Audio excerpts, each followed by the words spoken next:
What are the two things that people seek most in their leaders? Hi, I'm Alan Nelson, and in this edition of LeadYoung Institute, I'm going to share with you the research behind the two things people seek most, which will allow you to rise in your organization and build trust among those on your team.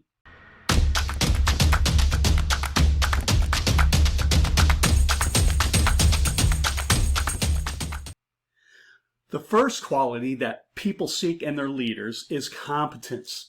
And I'm going to symbolize this with a degree. Now, by competence, we don't just mean IQ, we don't just mean formal education, but we're talking about having the ability to understand not only the project or the work you're involved with, but primarily to understand the process of leading.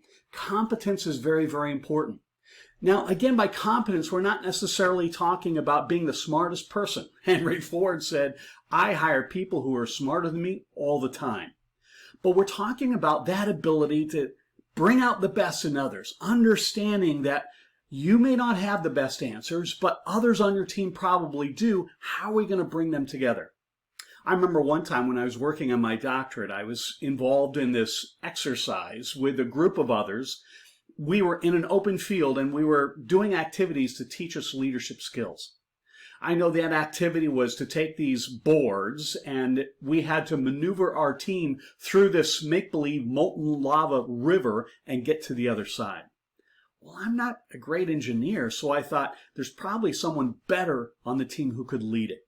So I deferred my leadership, even though I was selected, and they selected someone else. We got over to the other side, and then during the debrief, they said, you gave up being the leader because you felt like you weren't an engineer. You may not have the best answers. But they said that's not the role of the leader. The role of the leader is to help the team find and discover the best answers. That was a great lesson for me to realize that competence is about leading a team, not necessarily being the expert or the smartest person on the team. So when people look to you as a leader, they look for competence. They want to know that you have the ability to lead them. And if you don't have that competence, it will reduce trust in you as the leader. The second thing that people want most in their leaders, in addition to competence, is compassion. And I have this heart that symbolizes that. People want to know you care about them, that you're not just using them, that you're not just taking advantage of them for the organization or for your success. People want to know that you have their back. And that ability to communicate that is very important. If we don't communicate care, if we don't show compassion, then people will distrust us. And trust is a currency of leadership. My wife and I are about to celebrate 40 years of marriage, and we met in Barbados during a summer work team.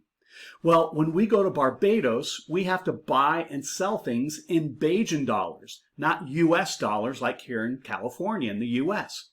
My point is that dollars wherever you are, or the currency wherever you are, is what you buy and sell and trade in. It's the same thing with leadership. Trust is the currency of leadership. If you don't have trust, you can't get things done. But if you do have trust, you could do amazing things.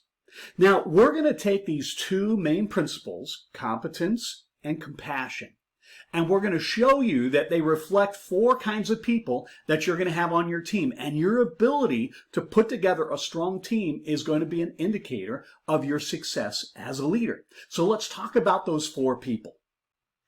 Now, this concept came out by two researchers named Cosiero and Lobo. And what they did was they understood that compassion and competence are very important, not only for leaders, but also for people on your team. And so they created this 2x2 matrix. That's what this cell is called. It's divided into 4 quadrants, and each quadrant kind of describes different kinds of people you're going to find on your team. You can see the vertical axis is competence. So the top half are high competent people.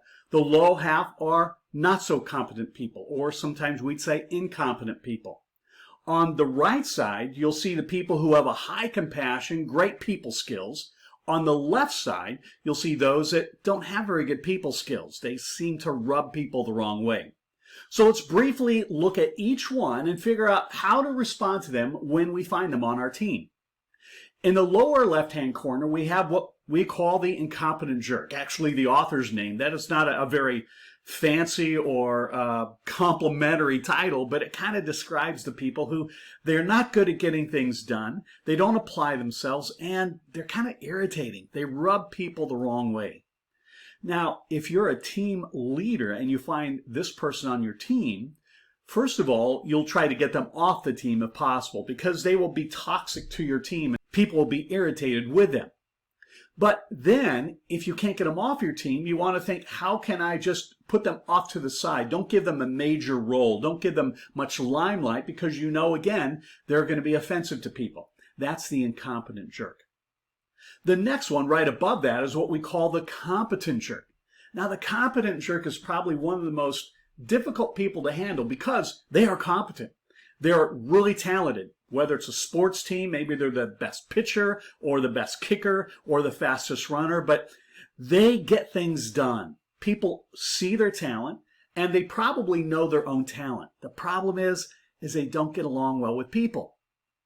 This person is very difficult to handle because, first of all, you need to go to them and talk to them about just how maybe they're coming across, that they're rubbing people the wrong way, and they need to, try to be nicer.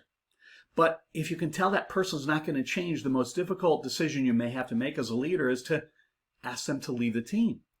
Because even though people are tempted to keep them because of their competence, ultimately it will hurt the synergy of the team. The team will resent them, and you won't be productive for the rest of your team members. Now, in the lower right-hand corner, this is the surprise. This is what we refer to as the lovable fool. And again, it's not necessarily a compliment, but they're lovable, right? They have low competence. They're not really good at what they do, but they have good people skills. People like them. Here's the surprise. The surprise is that the research shows that people would rather work for a lovable fool who's on the team than they would a competent jerk. You would think that competence was most important. Now, obviously, it depends on the organization. I mean, if I'm going in for surgery, I would much rather have a competent jerk than a lovable fool. But in most organizations, people they like the lovable fool better than the competent jerk. And remember, your job as a leader is to put together a team, a strong team. Now, the upper right-hand corner, that's obviously what we refer to as the lovable star. And this is the person who is talented, but also have great people skills. People like them. They're joyful to be around. They're humble, and they have a great personality. Now, this person you want to really take care of because they are the lovable star, and you want to make sure that they don't leave or go to another team. You want to figure out, how do I keep you on this team? And you want to develop that relationship and give them new opportunities to grow and to expand. So those are 4 people you're going to find on a team based on these 2 important leadership qualities. I hope you enjoyed this session of LeadYoung Institute. It's designed for 15 to 30-year-olds to become better bosses. I'm Alan Nelson. If you enjoyed this series, please click on the subscribe, hit the like. There are resources down in the description section of this video. And remember, lead on.